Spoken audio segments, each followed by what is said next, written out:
Assalamualaikum warahmatullahi wabarakatuh. Perkenalkan, nama saya Muhammad Irsad Nurdin dari kelas PJKR 1A dan NPM saya 205201877. Nah, sekarang saya akan membahas materi anatomi tentang struktur dan fungsi sel. Tugas ini diajukan untuk memenuhi tugas mata kuliah anatomi manusia.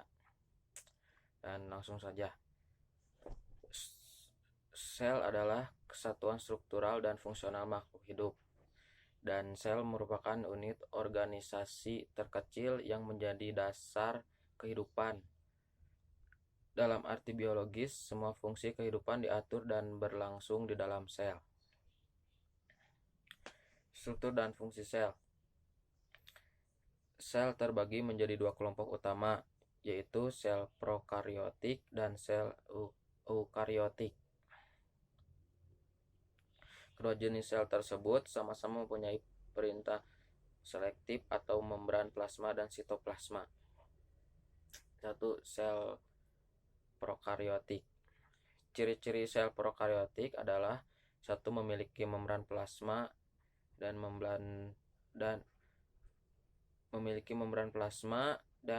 nukleoid DNA atau RNA. Dua, memiliki sitoplasma. Dan tiga, tidak memiliki membran inti dan sistem endomembran. Sel prokariotik secara umum memiliki ukuran yang lebih kecil dibanding sel eukariotik. Setiap prokariotik merupakan sel tunggal, tetapi akan sering terlihat dalam rantai atau kelompok sel yang berjumlah ratusan. Contoh sel prokariotik adalah dinding sel. Dinding sel merupakan bagian terluar dari sebuah sel. Struktur dinding sel terdiri dari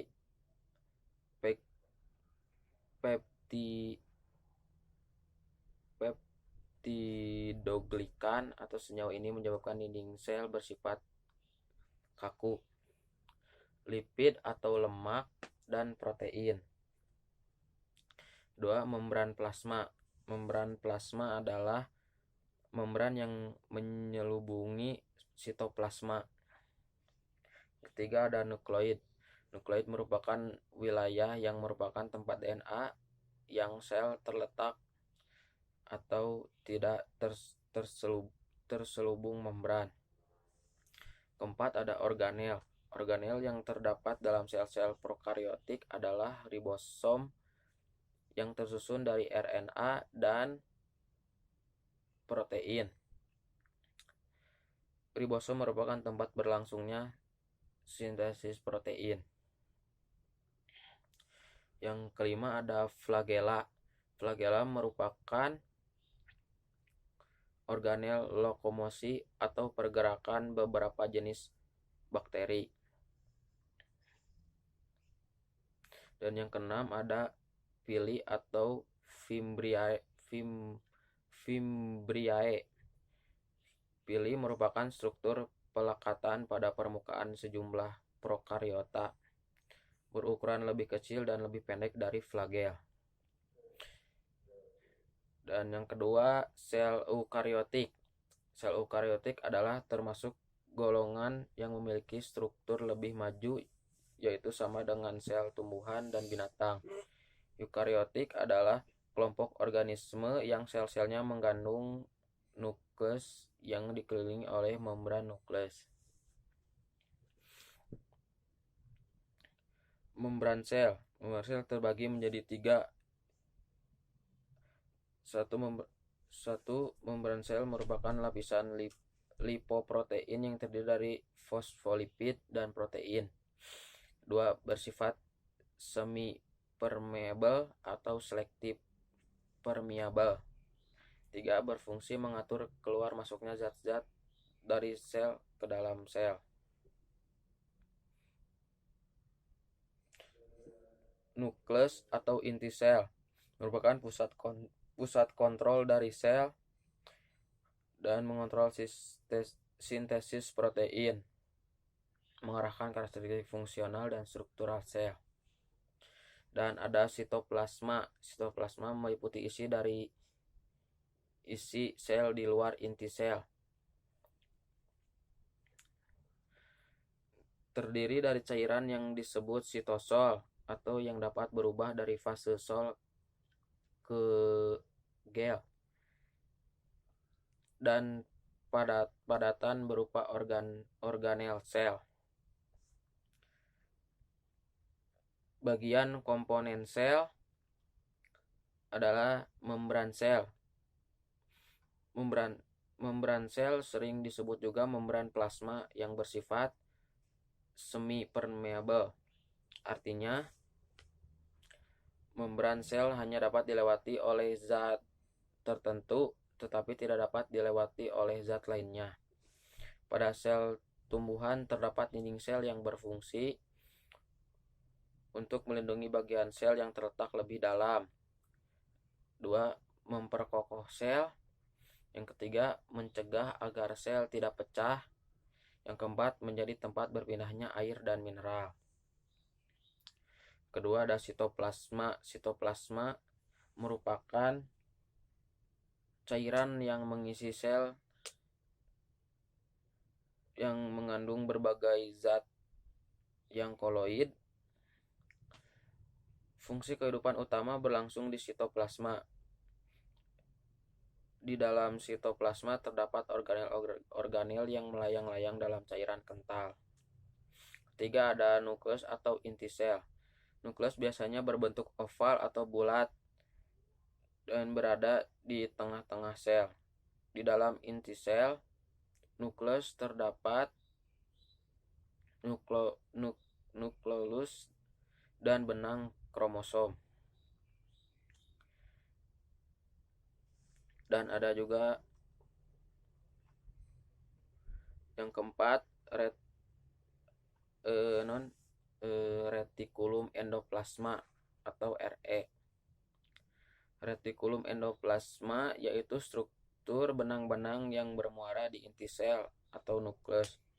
Ada dua jenis RE, yaitu RE granuler atau RE kasar dan RE agranuler atau RE halus. Retikulum endoplasma berfungsi menyusun dan menyalurkan zat-zat ke dalam sel atau untuk alat-alat transportasi zat-zat dalam sel. Yang kelima, ada ribosom atau ergatoplasma. Ribosom berbentuk butiran-butiran yang melekat sepanjang retikulum endoplasma. Ada pula yang soliter atau hidup sendiri terpisah, yang bebas di sitoplasma. Ribosom berfungsi sebagai alat untuk sintesis protein. Yang keenam, ada badan Golgi. Badan Golgi merupakan kumpulan ruang, gelembung kecil, dan kantong kecil yang bertumpuk-tumpuk. Pada sel tumbuhan, badan Golgi disebut diktiosom. Yang ketujuh, ada mitokondria. Mitokondria memiliki membran dalam dan luar yang berbentuk seperti cerutu dan berlekuk-lekuk. Di dalam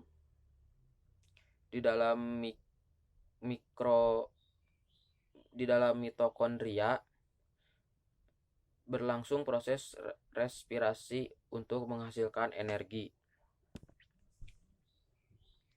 Yang ke-8 ada lisosom. Lisosom merupakan kantong kecil yang bermembran tunggal yang mengandung enzim pencernaan. Lisosom berfungsi mencerna bagian-bagian sel yang rusak atau zat asing yang masuk ke dalam sel, serta penghasil dan penyimpan enzim pencernaan seluler.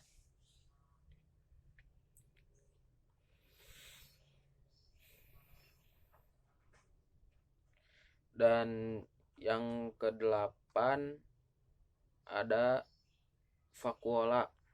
Vakuola adalah ruangan yang terdapat di dalam sel.